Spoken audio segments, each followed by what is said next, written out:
우리나라의 내수 동력이 이미 약해져 있습니다. 트럼프가 당선되면서 관세 정책 부분이죠. 트럼프가 하겠다는 것이 전반적인 모든 나라의 보편적 관세를 한 10% 부과하고, 당연히 수출 중심인 우리나라는 안 좋을 수밖에 없습니다. 다만 이제 간접적으로 약간 보호를 받을 수 있는 기회는 있지 않을까 싶습니다. 성장이나 주식의 가격이 치고 나갈 모멘텀은 그렇게 잘 안 보이는 것 같습니다. 예, 안녕하세요. 저 김경록입니다.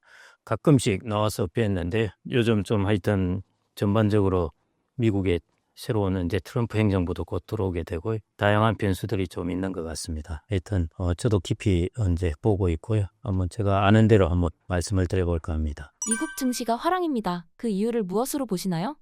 네, 그때가 아시다시피 8월 5일인가요? 그때 한번 미국 주가가 한번 급락을 했었죠. 그런데 이제 생각보다도 이제 고용이라든지 이런 지표들이 괜찮게 나왔고, 물가도 뭐 그냥 약간의 변수는 있었지만 안정적으로 가게 되었고, 그다음에 미국이 이제 금리를 50bp 인하하고 이런 것들이 이제 좀 주식시장을 안전시키는데 이제 영향을 주은 것 같고요. 그다음에는 이제 11월 달이었나요? 미국이 대선 있고 나서 이제 트럼프 바뀌고 나서 또 거기에 대한 기대감이 그 뒤에 또 덧붙여진 것 같습니다. 그래서 그런 것들이 지금까지 미국의 주식시장에 조금 호황세를 유지해 온 것 같고요. 그런 부분에 대해서 기대는 여전히 아직도 남아있는 것 같고, 여러 세미나나 이런 쪽에서의 반응들을 보면은 여전히 다른 시장 대비해서 여하튼 미국 시장에 대해서 기대는 가지고 있는 것 같습니다. 미국 금리를 50bp 인하를 하게 되었습니다. 그 배경은 어떻게 보시나요? 어떻게 보면 이건 조금 선제적인 이제 인하라고 볼 수 있을 것 같고요. 뭐 늦었다 하기는 이야기도 하지만은 저는 뭐 그렇게 늦었다고 보아지지는 않았고, 대신에 이제 50bp 인하로 대응을 했었고요. 그때 이제 8월 달에 미국 주가가 한번 크게 떨어지면서 그런 부분에 대한 이제 소프트 랜딩을 유도하는 거라고 보고 있습니다.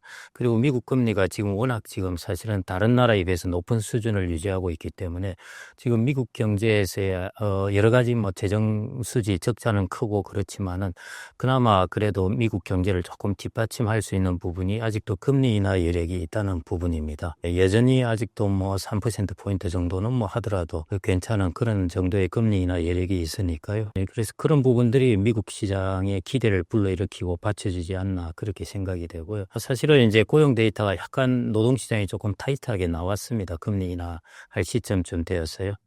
그런데 이제 그 이후 금리 인하를 하고 나서, 그리고 그 이후에 이제 트럼프 당선자로 바뀌고 나서 그런 기대감들이 이제 그런 부분들의 소프트 랜딩의 가능성을 좀 키워준 것 같습니다. 물론 앞으로의 경제 전망은 두고 봐야 되겠지만요. 현재는 이제 그렇게 판단한 것 같고, 여하튼 생각보다는 이제 데이터가 그 이후에도 조금 괜찮게 나왔다는 것.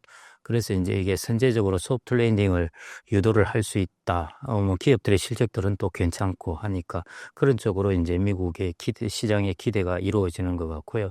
간단히 말씀드리면은 이제 50bp 인하한 것은 당시에 약간 늦었다 이런 이야기가 있을 정도로 노동시장이 약간 타이트하긴 했었지만은 그 이후의 흐름을 본다면은 선제적인 조치로 적정하게 금리 인하를 하지 않았나 그렇게 보고 있습니다. 미국 증시에 거품이 끼어 있다고 보는 시각이 많이 있습니다. 고모님은 어떻게 생각하시나요?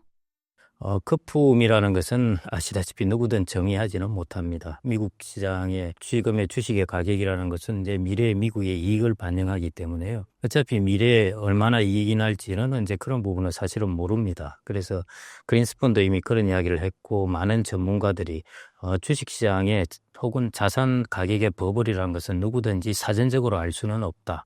그 버블이 꺼지고 나면은 이제 그게 버블이었구나 하는 걸 알 수 있을 따름이다. 이렇게 이야기했기 때문에요. 버블이라고 뭐 단정 짓기는 어려운데, 제가 이제 어떤 페이퍼를 보니까 이제 우리가 주식의 리스크 프리미엄이라는 이야기를 합니다. 국채 대비해서 수익률이 얼마 더 많이 나느냐 하는 것인데요. 평균 수준이 대략 4에서 5% 정도가 이 프리미엄, 주식이 가지고 있는 이제 리스크 프리미엄인데, 그 다음에 좀 높으면 한 7%, 8% 이렇게 가는 거고, 그거는 이제 시장이 과하게 움츠러들 때이고요.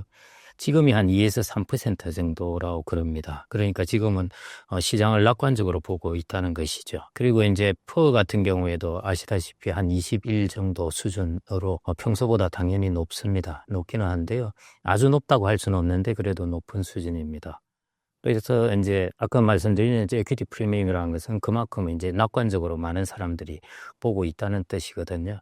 그리고 또 하나 이제 제가 그전에 한번 그 마틴 울프의 칼럼에 그런 이야기를 했었는데요. 앞으로 실질금리가 그렇게 많이 떨어질 것 같지는 않고, 그러면은 주식시장이 실질금리 대비해서 어느 정도 리스크 프리미엄을 주어야 하는데, 그런 것 대비해서 본다면은 주식시장의 프리미엄이 지금 현재는 너무 과다하게 낙관적으로 보고 있기 때문에 그 정도 프리미엄을 좀 주기는 어렵다, 이런 이야기를 본 적이 있습니다. 그런데 이걸 이제 결론적으로 요약해서 말씀드리자면은 현재 미국 시장의 분위기는 뭐 괜찮습니다. 괜찮은데요. 방금 말씀드렸듯이 이제 시장에 대한 낙관적 기대 쪽으로 좀 많이 쏠려 있기 때문에 이런 경우에는 이제 안 좋은 뉴스가 한 번씩 나오게 되면은 시장에 한번 출렁일 수 있다는 것, 이제 그런 리스크를 잠재적으로 가지고 있는 것 같습니다. 그래서 뭐 대부분 시장이 몇 개월 동안은 별 문제가 없을 것 같은데, 그 이후에 나타날 리스크에 대해서는 이제 트럼프가 행정부가 직접 들어와서 이제 정책을 시행함에 따라서 어떤 일이 일어날 것인가 하는 부분에 절대적으로 디펜던트합니다. 그래서 지금 뭐 내년 1년 동안의 주식의 가격이 어떨 것이다 판단하기는 좀 이런 것 같고요. 1월 달에 트럼프 행정부가 직접적으로 들어와서 관세 정책이라든지 자기들이 하기로 했던 그 정책들을 시행하면서 그때부터 이제 시장이 그 정보에 반응하지 않을까, 그렇게 생각하고 있습니다. 그래서 지금의 미국의 주가는 과다한 버블이라고는 보기는 어려운데 그럼에도 불구하고 상당히 낙관적으로 조금 쏠려 있는 그런 거라고 보시면 될 것 같고요. 포럼이나 이런 데서 보면은 세계의 이제 매니저들이나 투자자들이 여전히 전 세계 시장에서 미국 시장만 한 곳이 없다, 이런 식으로 다 지금도 내년도 그럴 거라고 동의를 하고 있습니다. 이런 것들이 좀 한쪽으로 쏠리게 되는 그런 상황이 아닌가 싶고요. 원래 항상 시장에 있다 보면 항상 그 청개구리 심보로 또 저러면은 반대를 생각하기 마련인데요. 그래서 조금 쏠려 있는 것, 이런 부분이 있기 때문에 쇼크를 받았을 때 한 번씩 툭툭 떨어지는 것, 올해 8월 달에 막 갑자기 5%씩 떨어지고 한 것들, 그런 일들이 내년에도 일어나지 않을까, 그렇게 보고 있습니다. 트럼프의 당선으로 세계 경제의 불확실성이 커진 상황입니다. 앞으로 세계 경제는 어떤 모습으로 흘러갈 것으로 보시나요? 말 그대로 이제 불확실성이고요. 제일 큰 불확실성이 뭐냐 하면은 일단 트럼프의 이제 정책에 대한 부분은 어느 정도 평가를 할 수 있습니다. 이게 어떤 방향으로 흘러갈 것인지. 뭐 크게 보면은 관세하고 이제 재정 정책 부분, 그다음에 이민, 그리고 이제 앨런 머스크가 등장하는 규제 완화라든지 정부의 효율화, 이 네 가지가 이제 트럼프의 큰 경제의 축입니다. 근데 아시다시피 이 네 가지가 모두 다 실제 실행되면서 어떻게 될지가 정말 불확실합니다. 관세는 어느 정도 협상을 해서 어느 정도 관세율이 매겨질지, 언제부터 시행될지, 재정 수지 부분에서도 물론 공화당이 상원 하원을 다 장악했다지만은 이제 근소한 차이로 장악을 한 것이기 때문에 그 부분이 지난 1기 행정부에 비해서는 훨씬 추진하기에 좋긴 하지만은 그렇다고 무작정 무대포로 추진하기는 또 조금 부담스러운 부분입니다. 이민도 마찬가지고요. 이런 정책들이 뭐 전격적으로 이제 그 행정부가 시작하자마자 실행되는 것이 아니라요. 보통 뭐 6개월 이상씩 이렇게 걸리고 그럽니다. 그래서 어떻게 보면은 이제 승부수는 한 2025년 하반기 정도에 이제 그런 것들이 나타나게 될 것이고요.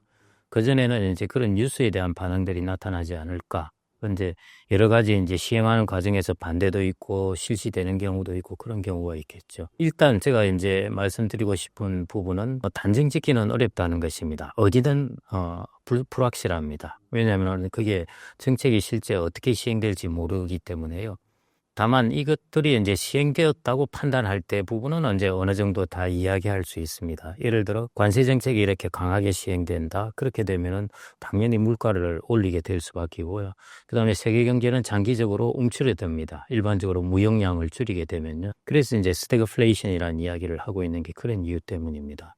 그래서 강하게 실시된다면은 이제 그런 방향으로 갈 텐데 실제로 강하게 실시될지 하는 부분은 이제 두고 봐야 되는 것이고요. 그다음에 이제 재정 수지 부분도 감세나 이런 것들을 하니까 이제 이게 미국의 경기 확장 정책이 아닌가, 이렇게 판단을 할 수 있는데, 이 부분도 감세도 있지만 이제 사회보장 지출 감소도 있습니다. 그래서 이런 것들이 실제로 수요에 어떻게 영향을 줄지 하는 것, 감세를 어느 정도 할지 하는 것도 좀 두고 봐야 되는데, 현재는 재정 수지 부분에서는 물론 또 어느 정도 정부를 효율화시킬지, 아시다시피 앨런 머스크는 이 전투기가 필요했느냐, 드론이면 되지 않느냐 하는 이런 과감한 과도한 발상을 하는 사람이라서 그런 부분은 이제 두고 봐야 되겠지만요. 일단 이민 정책은 확실하게 만일 실시된다면은 노동시장을 타이트하게 합니다. 그리고 노동 비용을 증가시킬 수밖에 없게 되고요. 그러면 물가에 이제 증가되는 것이고 관세도 마찬가지입니다. 실제 실행된다고 한다면요. 그다음에 재정 수지 부분도 사실은 이런 부분은 이제 금리를 인상시키는 요인 부분이 될 수가 있습니다. 물론 관세로 이제 그 부분을 메운다고 그러지만은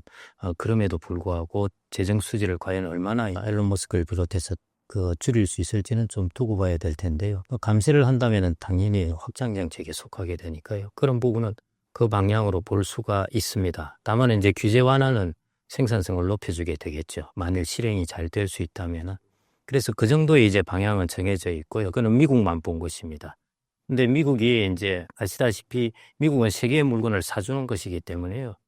가장 협상력을 강하게 행사할 수 있는 것이 관세입니다. 내가 물건을 사주는데 내가 관세를 매기고 말고는 내가 주도권을 갖고 있다는 것이죠. 그래서 그런 협상을 이제 잘하는 트럼프라면은 이제 관세를 가지고 정가의 보도처럼 아마 여러 군데 휘두르면서 정책을 시행해 나가고 자기가 원하는 방향으로 세계 경제를 움직여 보지 않을까 생각이 되는데요.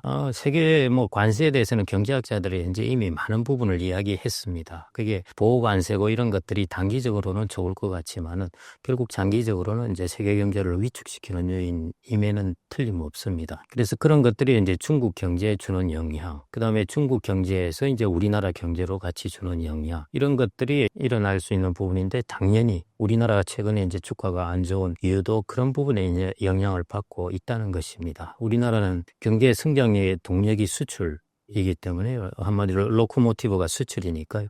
그런 부분에서 관세의 영향을 가장 직접적으로 받을 수밖에 없습니다. 그런 것들은 이제 주변국에 앞으로 일어날 영향들이지 않을까 싶습니다. 미국 관세가 급증하면 관세로 인한 미국 물가 상승 위험이 커지는데요. 관세 폭탄으로 인한 미국 경제의 미래 모습을 말씀해 주신다면요? 단기적으로는 괜찮습니다. 원래 단기적으로 봐야 되는데요. 단기적으로는 지네들이 일자리를 챙기게 될 것이고요. 그다음에 이제 경상 수지를 개선하게 될 것이고 관세 수입을 증가시킬 것이고 이런 것 등등의 이제 괜찮은 요인이 있는데요. 장기적으로는 당연히 이제 물가 상승으로 이어집니다. 관세에 해당되는 부분이 최종 소비재뿐만 아니라 중간재도 다 들어가 있는데요. 특히 중간재 같은 경우에 들어보면은 그것들이 자기의 국내 제품이라 하더라도 이제 가격 상승으로 이어지게 마련입니다. 그래서 그런 부분에서 장기적으로는 물가 상승을 이제 유도할 수 있고요. 물가 상승은 소비 수요를 위축시킵니다. 그래서 경제를 기본적으로 위축시키는 것이죠. 그래서 이제 관세라는 것이 단기적으로는 미국의 경제에 좋은 영향이지만은 장기적으로는 세계 경제를 위축시키면서 미국 경제에도 좋지 않은 영향으로 보고 있습니다. 이건 당연히 트럼프 행정부의 경제학자들도 알고 있습니다. 그래서 이런 부분에서 훨씬 마이크로하게 관세 정책이 펼쳐질 거예요. 그래서 그 부분을 이제 닥치면서 하나씩 보아가야 되고요.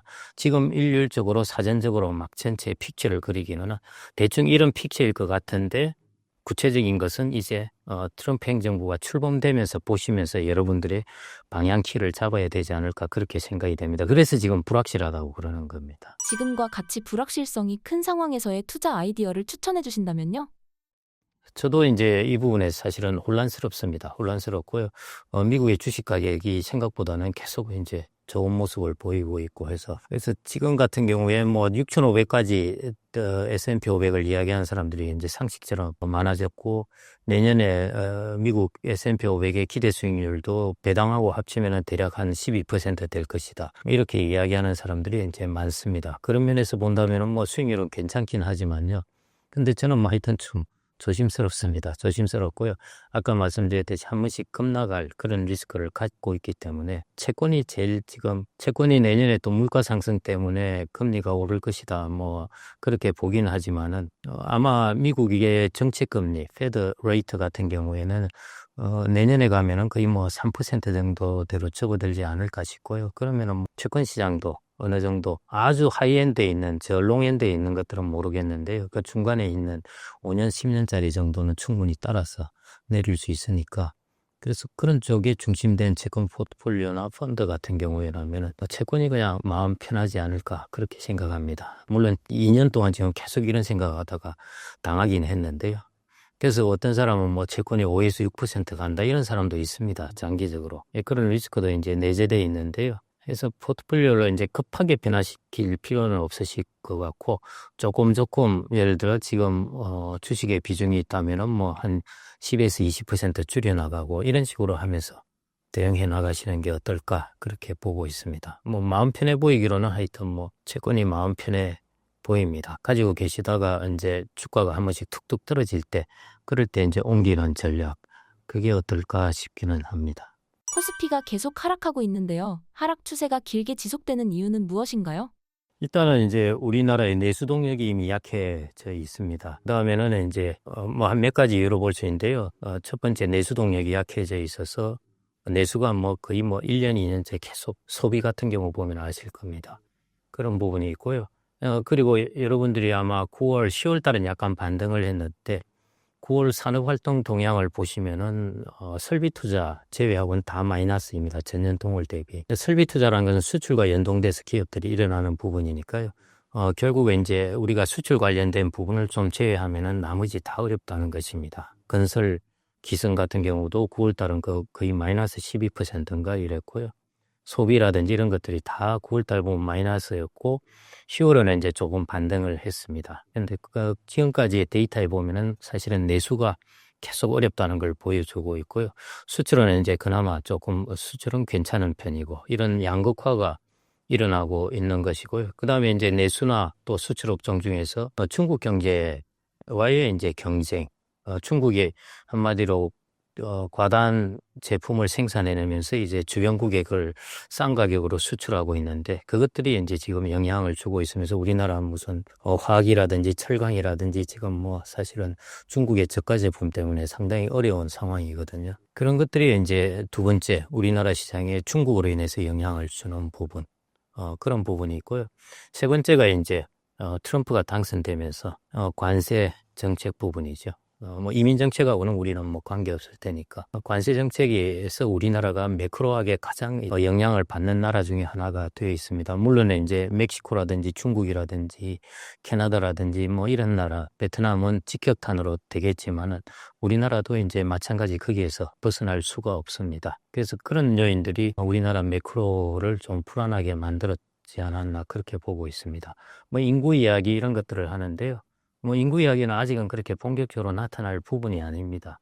특히 내수에 있어서 우리가 취약하게 영향을 받은 것은 코로나19 이후에 일종의 자영업자들이라든지 이런 내수 산업, 물론 이제 내수의 금융업이라든지 다양한 업도 있지만은 일반적으로 우리가 이야기하는 중소 내수 산업 같은 경우에는 구조가 완전히 바뀌었습니다. 아시다시피 배달을 통해서 이제 큰 곳은 괜찮은 곳은 계속 커지게 되고 아닌 곳은 급속하게 쇠퇴하게 되는 이제 그런 모습을 보이게 되는데 그래서 그 코로나19 때 겨우겨우 이제 유지를 했던 곳이 이제 그 영향을 다시 이제 페이백을 하는 모습이고요. 그다음에 이제 자영업자들의 구조가 바뀌면서 거기에 따른 이제 영향을 받는 것 이런 것들이 이제 복합되어서 우리나라 경제에 지금 성장률을 낮추고 있는 것 같습니다. 트럼프의 관세 정책으로 한국 기업들은 어떤 영향을 받을 것으로 보시나요? 저는 이제 꼭 이제 마이너스 요인만 있는 것은 아닌데요. 그래서 이제 경제가 불확실하다는 것입니다. 왜냐하면은 이제 일반적으로는 관세로 인해서 우리나라는 당연히 멕시코나 베트남을 통해서 우리가 우회 수출하던 것도 많이 있지 않습니까? 그런 것들도 이제 트럼프는 제일 1차적으로 저거 지금 멕시코를 타겟으로 하는 것이 그런 것들을 이제 막아보겠다는 것이니까요. 그리고 그런 것 때문에 이제 우리는 지금 미국의 IRA 이런 것 때문에 직접 가서 공장을 짓는 바람에 우리나라의 고용을 많이 빼앗겼습니다. 그게 우리나라의 내수 산업에도 장애히 영향을 주게 되고요. 그다음에 이제 관세 일어나게 되면은 당연히 이제 직접적인 것뿐만 아니라 언제 트럼프가 하겠다는 것이 전반적인 모든 나라의 보편적 관세를 한 10% 부과하고 그다음에 중국에는 이제 특별하게 또 다른 그때그때 협상에 따라서 관세를 따로 부과하겠다는 것이니까요. 당연히 수출 중심인 우리나라는 안 좋을 수밖에 없습니다. 다만 이제 우리나라가 조금 그런 데서 기회를 볼 수 있는 것은 중국에 대해서는 또 다르게 관세를 부과하겠다는 것이거든요. 그렇게 되면은 우리나라가 중국 제품과의 경쟁에 있어서 지금 전기차라든지 이런 것들이 중국 제품들이 지금 아주 과다하게 배터리도 마찬가지고 이제 몰고 들어가게 되는데요. 이런 이제 중국에 대해서는 좀 다른 특별 관세를 매기게 되면은 우리나라가 그런 부분에 대해서는 간접적으로 약간 보호를 받을 수 있는 기회는 있지 않을까 싶습니다. 그래서 그런 부분은 이제 관세가 실제로 어떻게 적용되는가를 좀 보면서 봐야 될 것 같고요. 그래서 전반적으로는 지금 시장은 안 좋은 것을 다 반영하고 있습니다. 안 좋은 것을 반영하고 있고 그 방향으로 이제 흘러갈 가능성이 큰데 그럼에도 불구하고 우리가 미국이 전략적으로 반도체 산업에 대해서 중국에 대해서 견제를 하면서 우리가 반사적 이익을 보게 되었는데요. 마찬가지로 이제 관세 측면에서도 그런 일이 조금은 있을 수 있지 않을까 싶습니다. 간접적으로 우리가 중국 제품에 대해서 비교 우위에 놓을 수 있는 부분이요. 그런 부분은 조금 기회로 찾아볼 수 있는 부분인 것 같습니다. 그래서 여러분들이 저도 마찬가지일 거고요. 현재 계속 내년부터 정책에 나오는 것들 이런 것들을 계속 팔로우하면서 조금 업데이트를 해야 될 것 같고요. 현재 정부로서 내년에 정부를 전망하기로는 정부의 불확실성이 좀 너무 큰 상황입니다. 현재 환율이 1,400원대를 유지하며 달러 강세 기조가 이어지고 있는데요. 우선 환율이 이렇게 올라가게 된 이유는 무엇인가요? 그거는 뭐 어느 나라도 사실은 마찬가지였고요. 엔화도 뭐 160엔까지 갔다가 150엔대 와 있고 이러고요. 미국이 다른 나라에 비해서 워낙 지금 고금리입니다. 그러니까 제일 첫 번째는 금리라는 요인이 이제 제일 크게 작용을 했고요. 코로나19 때는 경제가 불안해지면 미국이 또 강달러가 되는 것이고 지금은 고금리로 이제 강달러가 되고 그다음에 이제 주식시장이 좋으니까 그걸로 자본이 또 계속 흘러 들어가고 있고 그래서 강달러는 내년에도 어느 정도 유지될 것 같습니다. 유지될 것 같고요.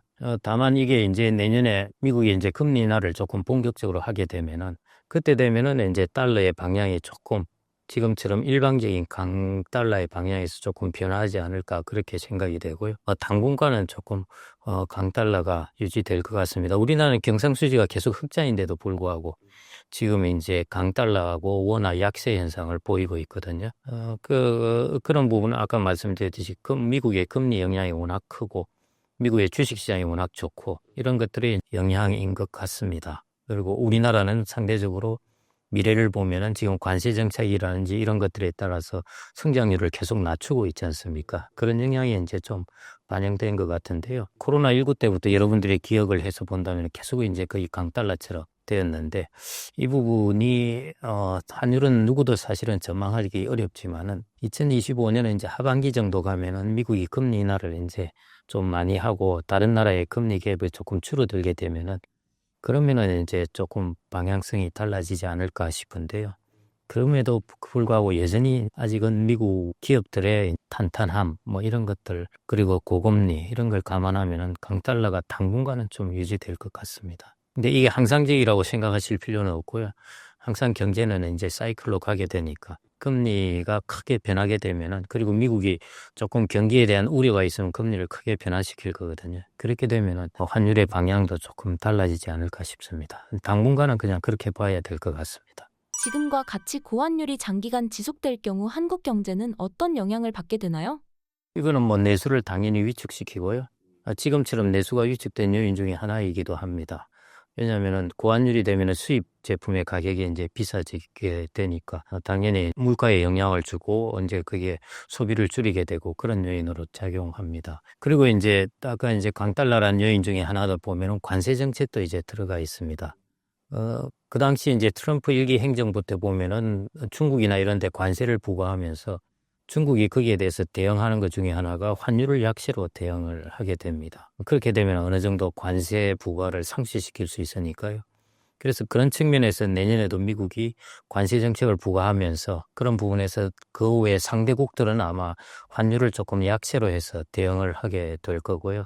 그런 면에서 제가 이제 강달러가 당분간 지속될 것 같고 그리고 그래서 이제 이런 환율의 영향은 결국 우리나라의 내수 부분에 는 계속 안 좋게 만들어 줄 거고 수출 기업들은 원화로 환산한 수입은 늘어나게 되니까요. 수출 기업들은 뭐 괜찮은 것이죠, 사실은. 국내 증시의 저조한 성적으로 국장을 떠나는 사람이 많은데요. 지금 상황에서 주식, 채권, 부동산 중 어떤 것에 투자하는 게 좋을까요? 좀 뭐 지금 상황에서는 뭐 여전히 그냥 채권이 그나마 제일 괜찮지 않을까 그렇게 보고 있고요.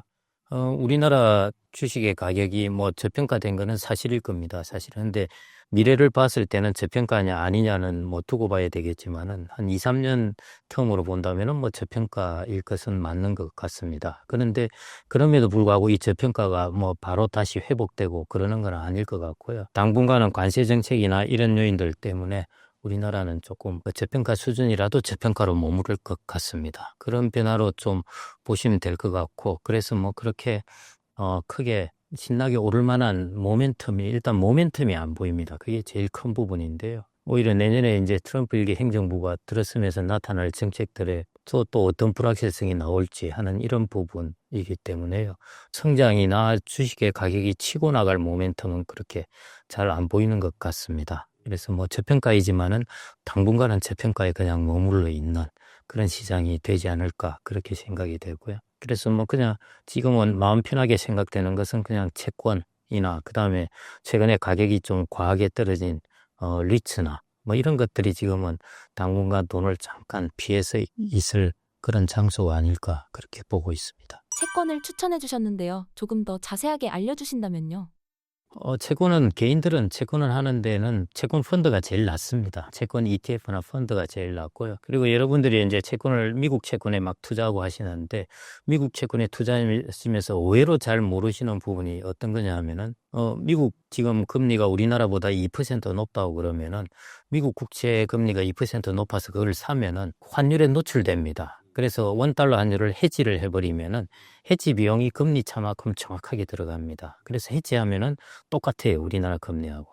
다만은 이제 미국 채권에 투자했을 때는 그런 효과를 노려볼 수 있는데 무슨 효과냐면은 똑같이 해지를 해서 해지 비용은 똑같은데 미국 금리가 우리나라 금리보다 더 많이 떨어질 가능성이 있으면은 그게 투자에 더 효과가 있는 거죠. 예를 들어 우리나라는 이미 금리가 많이 떨어졌네. 여기서 얼마나 떨어질까 할 경우에는 지금 뭐 거의 4.5, 4.6%뭐 이렇게 하는 미국 채권을 사면은 해지하면은 우리가 받는 YTM 수익률은 똑같지만은 가격 하락분에 따른 가격 차익이 좀 더 생길 수 있다고 생각하면은 그건 상당히 테크니컬한 거고 이제 전문가들이 사실은 들어가야 될 영역입니다. 그래서 뭐 수익률 곡선을 보고 어디가 더 많이 떨어질 것 같고 이런 것들은 거기서 이제 앞으로 금리 하락폭이 어디가 더 클 것인가 이런 것들은 조금 전문가들의 영역에 이제 속하는 부분일 것 같고요. 그냥 우리나라는 그냥 채권 펀드 하시는 게 저는 제일 무난할 것 같습니다. 근데 채권 펀드가 아니라 금리가 낮습니다. 우리나라 지금 이미 이제